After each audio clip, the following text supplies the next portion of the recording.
Hi ಎಲ್ರಿಗೂ ನಮಸ್ಕಾರ. MB boss multiplex ಮೊಪ್ಪ ಚಾನಲ್ಗೆ ನಿಮ್ಮೆಲ್ಲರಿಗೂ ಸ್ವಾಗತ. ಸೊ ಇತ್ತೀಚೆಗೆ ಸೂರ್ಯ ನಿರ್ದೇಶನದ ಒಂದು ಸರಳ ಪ್ರೇಮಕತೆ ಅನ್ನುವಂಥ ಒಂದು ಸಿನಿಮಾ ಬಂದಿತ್ತು. ಅದರಲ್ಲಿ ಮೂಕನಾಗಬೇಕು ಅನ್ನುವಂಥ ಸಾಂಗ್ನ ಒಂದು ಬೀಟಲ್ಲಿ ಬಳಸ್ಕೊಂಡಿದ್ರು. ಸೊ ಅದು ನಾನು ಕೇಳಿದಾಗ ನನಗೆ ತುಂಬ ಇಷ್ಟ ಆಯಿತು. ಹಾಗಾಗಿ ಯಾಕಂತ ಹಾಡಬಾರ್ದು ಅಂತ ಅನಿಸ್ತು. ಹಾಗಾಗಿ ಆ ಸಾಂಗ್ನ ಹಾಡ್ತಾ ಇದ್ದೀನಿ. ಬನ್ನಿ ಶುರು ಮಾಡೋಣ. ಮೂಕನಾಗಬೇಕು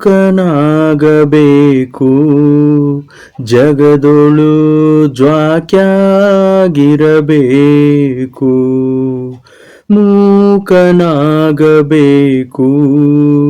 ಜಗದೊಳು ಜ್ವಾಕ್ಯಾಗಿರಬೇಕು. ಕಾಕ ಬುದ್ಧಿ ಕಡಿ ಗಾಯಿಸಲಾರದೆ, ಕಾಕ ಬುದ್ಧಿ ಕಡಿ ಗಾಯಿಸಲಾರದೆ,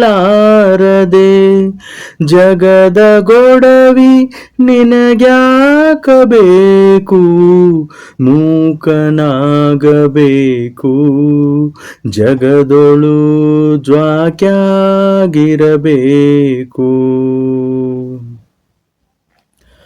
ಮಾತು ಕಲಿಯಬೇಕು, ಮಾತಿನ ಮರ್ಮ ತಿಳಿಬೇಕು, ಮಾತು ಕಲಿಯಬೇಕು, ಮಾತಿನ ಮರ್ಮ ತಿಳಿಯಬೇಕು.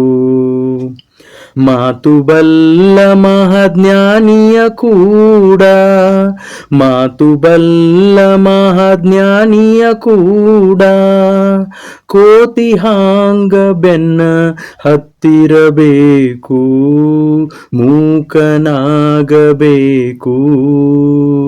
ಜಗದೊಳು ಜ್ವಾಕ್ಯಾಗಿರಬೇಕು.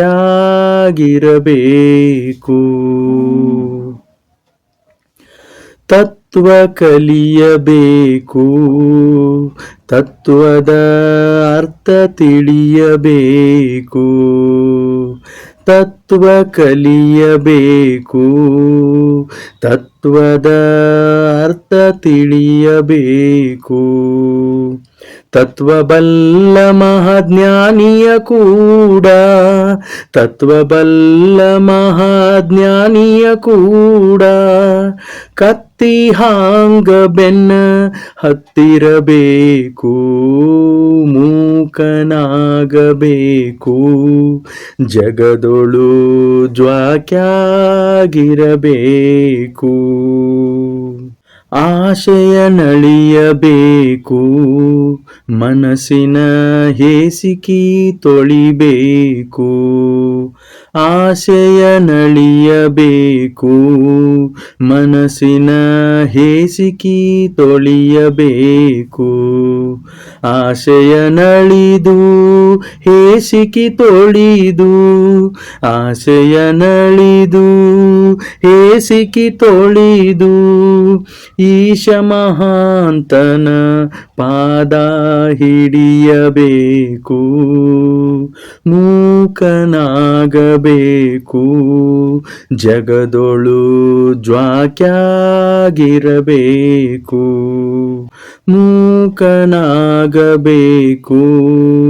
ಜಗದೊಳು ಜ್ವಾಕ್ಯಾಗಿರಬೇಕು. ಕಾಕ ಬುದ್ಧಿ ಕಡಿ ಗಾಯಿಸಲಾರದೆ, ಕಾಕ ಬುದ್ಧಿ ಕಡಿ ಗಾಯಿಸಲಾರದೆ,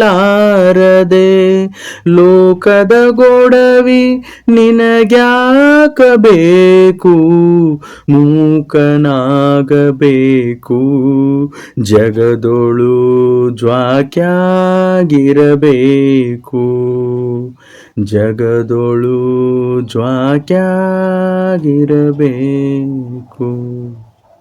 ಪೂರ್ತಿಯಾಗಿ ಹಾಡನ್ನ ಕೇಳೋದಕ್ಕೆ ಎಲ್ರಿಗೂ ಧನ್ಯವಾದಗಳು. ಸೊ ಈ ಹಾಡು ಯಾರು ಬರೆದಿರೋದು ಅಂತ ನಾನು ಗೂಗಲ್ ಸರ್ಚ್ ಮಾಡಿದೆ. ಆದರೆ ಸಾಮಾನ್ಯವಾಗಿ ಕನ್ನಡ ಪದಗಳ ಬಗ್ಗೆ ಹುಡುಕಿದ್ರೆ ಸಿಗೋದು ತುಂಬ ಕಷ್ಟ. ಹಾಗಾಗಿ ಇಲ್ಲಿ ನನಗೆ ಕನ್ಫ್ಯೂಸ್ ಆಯಿತು. ಇದನ್ನು ಶಿಶುನಾಳ್ ಶರೀಫ್ ಬರೆದಿದ್ದಾರೆ ಅಥವಾ ಕಡ್ಕೋಳ ಮಡಿವಾಳೇಶ್ವರ ತತ್ವಪದಗಳು ಅಂತ ಬೇರೆ ಬಂತು. ಹೀಗಾಗಿ ಯಾರಂತ ಎಕ್ಸಾಕ್ಟಾಗಿ ಗೊತ್ತಾಗಲಿಲ್ಲ. ಸೊ ಸುಮ್ಮನೆ ಹೇಳೋದು ಬೇಡ ತಪ್ಪು ಅಂತ ನಾನು ಹೇಳಿಲ್ಲ. ಯಾರು ಬರೆದಿರೋ ಅಂತ ನನಗೆ ಗೊತ್ತಿಲ್ಲ. ಸೊ ನಿಮಗೆ ಯಾರು ಬರೆದಿರೋ ಅಂತ ಗೊತ್ತಿದ್ರೆ ಕಮೆಂಟಲ್ಲಿ ತಿಳಿಸಿ. ಆಮೇಲೆ ನನ್ನ ಈ ಹಾಡು ನಿಮಗೆ ಇಷ್ಟ ಆಗಿದ್ರೆ ನನ್ನ ಚಾನಲ್ನ ಸಬ್ಸ್ಕ್ರೈಬ್ ಮಾಡಿ, ಈ ವಿಡಿಯೋನ ಲೈಕ್ ಆ್ಯಂಡ್ ಶೇರ್ ಮಾಡಿ, ಕಮೆಂಟಲ್ಲಿ ನಿಮ್ಮ ಅಭಿಪ್ರಾಯನ ತಿಳಿಸಿ. ಸೊ ನಾನು ಮತ್ತೆ ನನ್ನ ಮುಂದಿನ ವಿಡಿಯೋದಲ್ಲಿ ಸಿಗ್ತೀನಿ. ಅಲ್ಲಿವರೆಗೂ ಎಲ್ರಿಗೂ ಬಾಯ್.